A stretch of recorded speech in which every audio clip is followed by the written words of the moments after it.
اهلا وسهلا بيكم، ازيكم عاملين ايه؟ يا رب تكونوا بخير. تعالوا بقى عشان الفيديو النهارده جامد طحن. بصوا بقى، انا مسكت المطبخ من الابره للصاروخ، فبصوا بقى تشجيع ولايكات لايكات لايكات، ويلا بينا نشوف هنعمل ايه.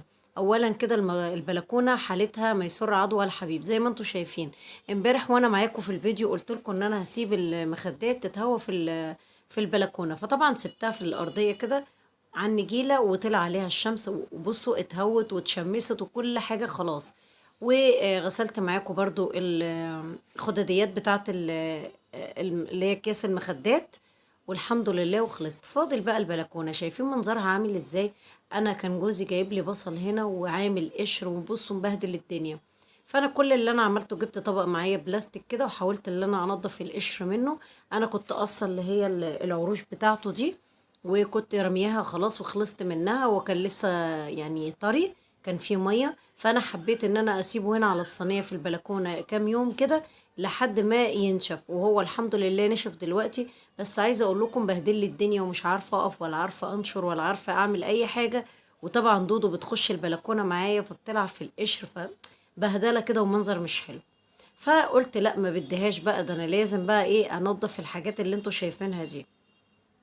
بس جبت بقى الباسكت ده، بصوا القشر طلع قد ايه، مش قادره اقول لكم. النجيله كانت متبهدله.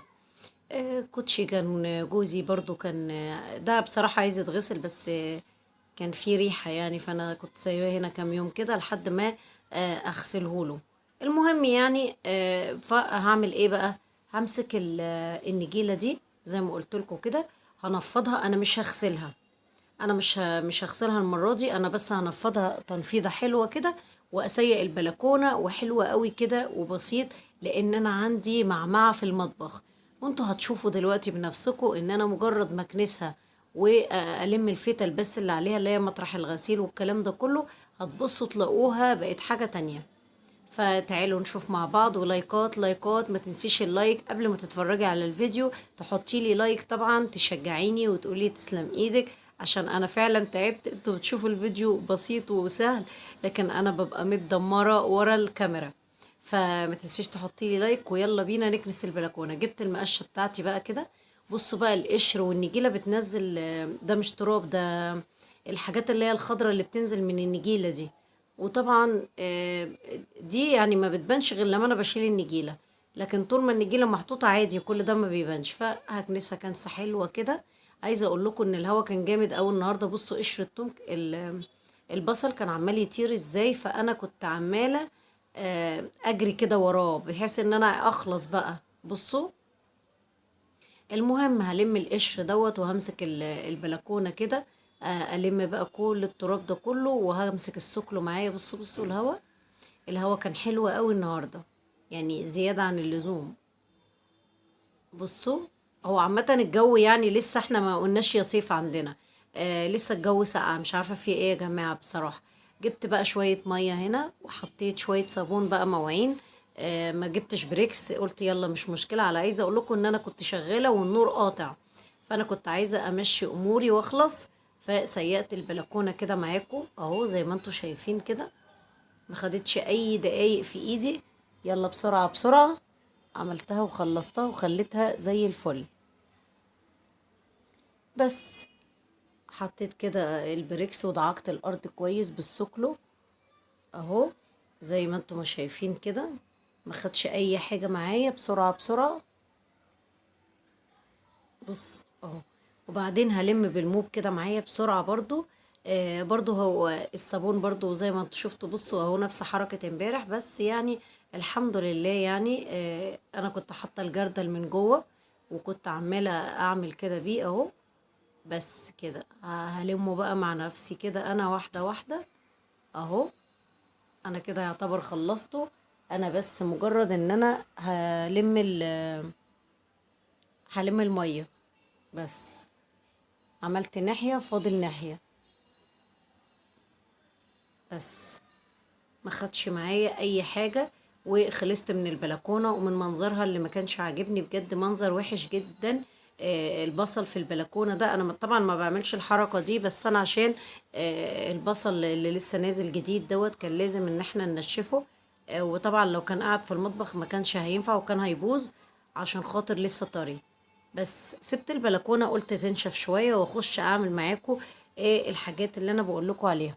المطبخ بصوا حرفيا انا شايفاه متدمر، مش عارفه يعني انا لسه عاملاه، بس ايه في حاجات كده بتقع مننا، في حاجات كده بتشوفيها وبتكبري دماغك تقولي لا مش وقتها، في حاجات اولى دلوقتي. وبما ان احنا عندنا حاجات كتير وتفاصيل كتير في البيت وحاجات اولى من اللي احنا نقعد نعمله دلوقتي، بس برضو لازم نفضي لنفسنا وقت وبرضو نعمله. يعني مثلا اولوياتي مثلا ان انا اولع الغسالة، ان انا اغسل شوية المواعين، ان انا مثلا اكنس الارض بتاعة الاوضة اللي جوه اوضتي العيال او بره، او اروق اي حاجة مهمة او اغسل اي حاجة اتبقعت.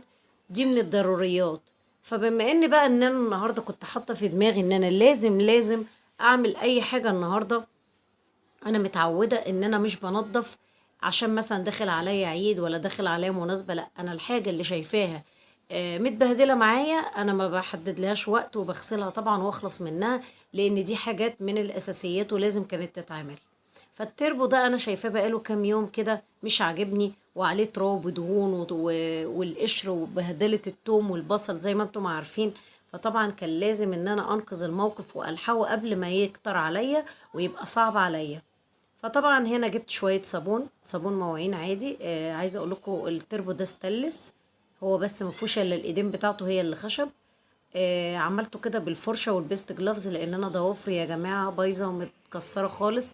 فانا كنت كمان عندي اكزيما في ايدي، فكنت ايه يعني بحاول ان انا ايه لما بقعد اشتغل بصابون كتير في سواء في سجاد او في اي حاجه، يعني استعمل صابون كتير ايدي بتشقق وبتتدمر. فانا كنت عايزه يعني ايه يعني ما بوظش الدنيا، يعني مش عشان انضف حاجه ابوظ حاجه تانية. المهم خدت برضو اللي هو الهيكل بتاعه ده اللي هو بيتحط عليه الظرف وكده، برضو عملته ونضفته كويس جدا جدا جدا. عايزه اقول لكم لقيت الفرشه مش بتخش في التفاصيل، بتخش في التفاصيل اللي هي رفيعه قوي، بس انا كنت محتاجه الليفه معايا. الليفه دي حطيت فيها سلكايه كده لان كانت في بعض دهون، ما تنسوش ان التربو ده جنب البوتاجاز، فوارد ان يبقى طرطشه دهون كده او كده تيجي عليه. فالحمد لله عملته وما تعبنيش خالص خالص. والحمد لله انا كده يعتبر خلصته. هنضفه بقى واعمله بالفوطة، يعني هلمعه بقى من الصابون اشطفه يعني كويس. والحمد لله ما خدش حاجة وكان قرفته حلوة معايا. ودي احلى حاجة ان انتي تعملي الحاجة بحب، هتبقى قرفتها حلوة ومش هتتضايقي ولا تبقي متعصبة. يعني مثلا يكون عندك اكل ما عندكيش طبق في الحوض، يبقى في حاجات متسهلة عليكي عشان تقدري تخلصي ما تبقيش متدربكة والدنيا تضرب تقلب من حواليكي. طبعا انا سبت المطبخ ورجعت تاني للبلكونة قبل بقى ما الدنيا تضلم، قلت عشان تشوفوها كويس. فرشت النجيلة، بصوا ان اهو الدنيا لسه مليلتش، وفرشتها بصوا بقت جميلة ازاي. ودخلت كملت المطبخ تاني، مسكت بقى فوطة هنا وقعدت ألمع بقى كده الحامل بتاعه ده اللي هو بتاع التربو. خدته كده تلميع تلميع وبقيت اشطف الفوطه. عايزه اقول لكم ان الفوطه نزلت بلاوي طين طين طين وتراب. عايزه اقول لكم عشان انا تحت الشباك، يعني بصوا التربو تحت الشباك هو والبوتاجاز، فانا عندي بيبقى اكتر دهون اكتر من اكتر تراب اكتر من الدهون، يعني الاغلبيه هتلاقوا تراب. المهم انا عايزاكم ما تتصدموش في اللي هتشوفوه دلوقتي. جبت فرشة معايا وشوية صابون وكلوريكس الوان، وهتشوفوا ايه اللي هينزل دلوقتي. بصوا عشان بس ما تحسبوش ان انا بنضف الحاجة وهي نظيفة، لا انا بنضف الحاجة وهي متدمرة. زي ما قلت لكم كده، يعني انا ممكن اجل شباك، ممكن اجل غسيل سجادة، لكن في حاجات اساسيات ما ينفعش ان انا اجلها. فانا بقى هنا طبعا لقيت نفسي مش مالكه ولازم اطلع على الكرسي. فيلا بقى جبت، عايزه اقول لكم برضو الهوا كان عمال يجي في وشي، كل الكلور دخل في وشي، الكلوريكس دخل في وشي بالصابون كله. عايزه اقول لكم ان انا دخلت غسلت ايدي وحطيت كريم في ايدي، لان برضو الكلور ده ماده برضو بتبقى جامده قوي على الايدين وكده. وغسلت وشي طبعا لان زي ما بقول لكم بصوا ده كل ده طين يعني تراب.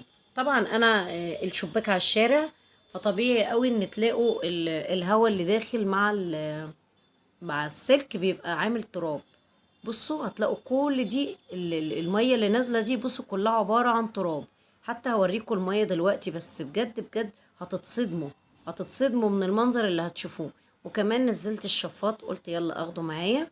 عايزة اقول لكم ان الشفاط ده بقاله كام سنة ما بيشتغلش، ومجرد ديكور كده محطوط. بس طبعا ربى دهون بقى عليه وربى تراب الاتنين مع بعض، فكان لازم ان انا انزله برضو علشان منظره وهو محطوط كده مش حلو، وهو بقى مليان دهون والكلام ده كله، فكان لازم انزله وانضفه كده على ايدي، وحتى احطه مش مشكلة، احطه تاني ارجعه تاني، بس المهم يبقى نضيف والدنيا كده حلوة بتبرق من حواليا. وطبعا خدت السيراميك وخدت كل حاجة بالفرشة الرفيعة دي، ما سبتش حاجة ما خدتهاش. حلوة الفرشة علشان خاطر بحيث ان ايدي ما تبقاش داخلة جوه الكلور والصابون كتير، فتبقى يعني ايه، احمي ايدي شوية. لان انا طبعا لما جيت لبست الجلافز، عايزه اقول لكم ان هو كان مدوخني برضو، وكان عمال يطلع من ايدي. بصوا الميه بطين ازاي، شايفين؟ عشان تعرفوا بس ان انا مش بكدب عليكم. هنا بقى بصوا الشفاط كان عامل ازاي، كان متدمر حرفيا، بجد متدمر. بصوا شايفين الفرشة؟ بصوا بقى بتخش في الحتت الرفيعة قوي دي، وبتنضف بقى وبتخلي الدنيا زي الفل. طبعا الكلور هنا بقى خدت كله زي ما قلت لكم كده. الشفاط بصوا ده دهون دي اللي تحت الاصفر، بس انا مش عارفه ليه هو كان مصفر معايا، يعني قلب يعني البياض بتاع الشفاط قلب مصفر، مش عارفه ليه. تقريبا من صهد البوتاجاز ولا ايه، مش عارفه. بس المهم ان انا نضفته، يعني هو نضف وبقى زي الفل. وهتشوفوا كمان معايا انا ما تعبتش فيه خالص خالص. بس الشفاط اصفر، ومش عارفه ليه اصفر يعني. المهم زي ما قلت لكم ممكن يكون من النار او الكلام ده كله. بس ده بصوا دي دهون، فانا طبعا لقيتها مش نافعه بالفرشه، رحت جايبه بقى السلكه بتاعتي كده، ويلا يلا بصوا اهي نتفت معايا بمنتهى السهوله، ما تعبتنيش خالص خالص. اهو شايفين؟ بصوا حتى البوتاجاز انا بعمل على الازاز بتاع البوتاجاز، بصوا الازاز بقى نازل عليه، بصوا المنظر اهو. شايفين المية اللي انا بلمها دي؟ وهنا طبعا تراب، شايفين التراب عامل ازاي؟ بصوا هنا بقى الحاجات دي كانت عايزة الفرشة، التفاصيل والحاجات الضيقة اللي من جوه دي فعلا فعلا عايزة فرشة. ما كانتش ينفع ابدا ان انا اخدها كده بايدي، يعني لا بالبتاعة دي الليفة، كانت فعلا عايزة فرشة. المهم يعني قعدت اعمل التفاصيل دي معاكم حبة حلوين كده. وطبعا في الاخر سبته بقى يعني سبته على جنب كده، وبقيت اكمل عشان ما اضيعش الوقت، لان الفيديو مدته كانت هتطول جدا جدا عليكم. فحبيت يعني معلش ان انا اسفة لو يعني انتوا بتشوفوا الفيديو، في ناس بتشوفه قصير وفي ناس بتشوفه طويل، فانا مش عارفة. بس يعني الفيديوهات الطويلة بجد محفزة وبتبقى حلوة قوي، يعني بتبقى كلها تفاصيل، مش ان هي طويلة على الفاضي، لا كلها تفاصيل. هنا بقى انا خلاص سبت بقى الشفاط على جنب، وقلت ازق البوتاجاز، فلقيت خرزة بتاعت الطبلة بتاعت رمضان دي بتاعت العيال كانت واقعة ورا، يعني حاجات والحاجات الاسود اللي بتقع من البوتاجاز دي اللي هي مش عارفه اسمها ايه، مش صدى لا. الحاجات اللي بتقع من الفرن دي بتاعت البوتاجاز بتلاقوها دايما في تحت كل بوتاجاز بتزقوه كده، بتلاقوه. فانا طبعا الدنيا يعتبر نظيفه، يعني انا ممكن الاقي مكرونيه واقعه مني هنا وانا بشيل البوتاجاز بزقه، لقيت ام الخلول واحده واقعه في الارض، فكويس ان انا يعني شلت البوتاجاز وزقيته. طبعا انا ما كنتش هعرف حاجه زي كده اكيد طبعا، وانا بعمل في مره ام الخلول واحده كده وقعت مني وانا ما شفتهاش، فالحمد لله انا شلتها. انا ما عنديش يعني مش بطول اصلا على عميل ورا البوتاجاز، انا ايدي فيه على طول، بدليل ان حتى بصوا يعني انا والله جريته قدامكم. انا ما بخبيش ابدا ابدا عليكم حاجه، الحاجه لو متبهدله خالص بوريها لكم، لو نظيفه بوريها لكم. انا بس جبت شويه صابون، وزي ما بقول لكم ما لقيتش غير الزرار بتاع الطبله اللي هو اللي قدامكم اللي بيلف ده، والحاجات السوداء اللي هي بتبقى من تحت البوتاجاز دي انا ما اعرفش اسمها ايه، بس دي اللي بلاقيها دايما بتنزل مطرح البوتاجاز. لكن الشباك كان متبهدل. عايزه اقول لكم ان انا لسه عاملاه في العيد، العيد الصغير يعني، قبل العيد الصغير كنت عاملاه برضو، كان مليان تراب كده ومتبهدل، فعملته معاكم. لا مش معاكم، مش عارفة معاكم ولا مع نفسي، المهم ان انا عملته. فانا بعمله اول ما بحس ان هو اتبهدل معايا لازم اعمله. فزي ما بقول لكم انا ما برتبطش بمناسبة ولا الكلام ده كله، انا الحاجة اللي بلاقيها متبهدلة انا بعملها على طول. بصوا المية ده كل دوت، ما انا بشطف بقى فيها، يعني بلمع السلك. بص السلك لونه اسود، مش ده مش تراب ولا حاجه، ده هو لونه اسود او رصاصي يعني. بس عايزه اقول لكم بقى ان انا بعد ما لمعته الهوا بقى يضرب في وشي. بصوا هو الهوا كان مقفول لان برضو التراب بيسد، فطبعا بما ان شباك المطبخ مش في تناول ايدي ان انا كل شويه اعمله، طبعا زي شباك اوضه النوم عندي ولا شباك العيال، فطبعا شباك العيال انا يوميا شبه يوميا بعمله، واوضتي نفس الكلام. لكن طبعا المطبخ والحمام هتلاقيني يعني كل فترة كده بعملهم، كل شهر مثلا، ممكن مرتين في الشهر حسب. يعني ساعات كده بلاقي التراب باين قوي، باين في عيني ان هو بيقول لي اعمليني، فبيبقى باين. فانا برضو حسيت ان الهوا بتاع المطبخ مش بيبقى حلو ومش قوي زي ما كان الاول.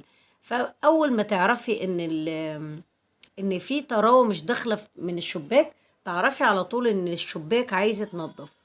فطبعا انا هنا عملته وخدت الحيطه كده، بصوا معاكم بالموب كده خدتها. طبعا انا هنا جيت اشيل المروحه الزرقاء دي، معرفتش ابدا ابدا، كانت ماسكه جامد. فقلت لما يجي محمد بقى يبقى يشيلها لي اغسلها بالمره، لان هي طبعا متوسخه جامد قوي. فانا كل اللي عملته ان انا لمعت الحيطه اهو. كل ده التراب اللي كان نازل لي من الشباك خدته كده وعملته.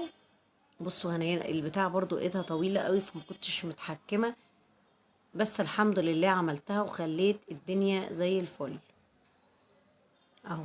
شايفين؟ فاضل بقى هنا خلاص هعمل الارض، وخليت الدنيا زي الفل، وعملت برضو الشباك اهو. البوتاجاز نشفته من الجناب وعملته دعكته بالليفة، وهاخد برضو الحتة اللي ورا البوتاجاز دي برضو عشان ايه ما بتبقاش طايلة. لقيت برضو لقمة عيش واقعة، لان طبعا زي ما قلت لكم انا دودو بتخش تلعب لي في المطبخ. بصوا المية دي كام مرة دي اغيرها، مش هي ده انا غيرتها 100 مرة. وبرضو المية بتتبهدل من كتر التراب اللي نازل من السيراميك ومن الشباك. فطبعا هنا بقى طبعا اهم حاجة بعد ما تعملي البوتاجاز لازم تلمعيه جدا، لو خاصة لما يكون استلس، طبعا عشان ما يجيرش ويبقى مش حلو كده ويبقى. فبصوا انا مش هعمل عند الانبوبة لان انا لسه عاملة، انا بس هكتفي بالبوتاجاز هو اللي انا ما عملتوش. والازاز اللي انتوا شايفينها في الارض ديت دي ازاز انا بخليها استبن كده. المية قطعت، النور قطع، الكارت خلص يعني، او النور قطع او اي حاجة بتنفعني، بتبقى استبني يعني، حد يغسل اي حاجة للحمام لاي حاجة بتنفع. فعشان كده انا حطاها في المكان دوت في الارض. هنا خلصت التربو اهو، دخلته المطبخ، رجعته تاني وحطيت الباسكتات بتاعته. بصوا هما كده، واليوم الرفين الصغيرين، الرف واحد فاضي بحط فيه الكياس الصغيرة عشان بامبرز دودو، بحب البس كيس في ايدي انضف بيه البلاعة. يعني في حاجات كده بتبقي محتاجة كيس صغير. والكيس واول رف في التربو ده انا بحط فيه الكوسترات، كيس التلاجة، الرول بتاع الاسترتش، بتاع الاكل، الورق الزبدة، الحاجات اللي هي ايه اللي هي بتاعت الجوانتيات، الحاجات اللي كده. انما الاتنين دول بحط فيهم واحد البصل واحد البطاطس، واحيانا بحط البصل جنب التوم. بس انا عايزه اقول لكم ان انا ما عنديش توم السنه دي، انا اول مره تحصل معايا ان انا ابقى ما عنديش كميه توم كده كويسه غير هما الحبه اللي قدامكم دول. وطبعا دول قليلين جدا جدا، احنا على طول بنجيب، يعني احنا اكتر ناس بنخلص التوم اللي في البلد عشان جوزي بيحب ياكله الصبح، وانا كمان بستعمل توم كتير في الاكل وفي في السمك. بصوا بقى اسمه ايه، الشفاط. بصوا خليته عامل ازاي، شايفين ده اللي كان متبهدل ومطرب، بصوا بقى عامل ازاي. بس الصفار ده مش بيروح، بس مش مشكلة، المهم ان مفهوش دهون. كده المطبخ بقى تمام والشفاط ده انا حطاه هنا لحد بس لما يجي محمد يحطهولي، علشان انا بصراحة تعبت ومش قادرة اقف على كرسي تاني. وادي الحوض اهو، وادي الشفشق المية ده انا مليته عشان العيال بتشرب منه. والارض بقى اتدعكت وبقت زي الفل، بس انا لخصت معاكم لان الفيديو طول قوي مني وتفاصيل المطبخ كتيرة. وادي هنا لمعت كله، البوتاجاز بالعيون بالزراير بكله اتدعك. بصوا بصوا الحاجة بتبرق ازاي، بصوا. وهنا السلك بصوا بتاع الشباك بقى عامل ازاي، بصوا ناعم والدنيا زي الفل. والازاز والشباك طبعا ده خشب مش ألمنتين. المهم يعني ان هو نضيف، اهم حاجة ان البيت يبقى نضيف وحلو وبيبرق كده. والكيسة دي انا حاطة فيها السلك بتاع الشفاط بس علشان بيتدلدل على بيبقى شكله مش حلو، فانا لفاه كده.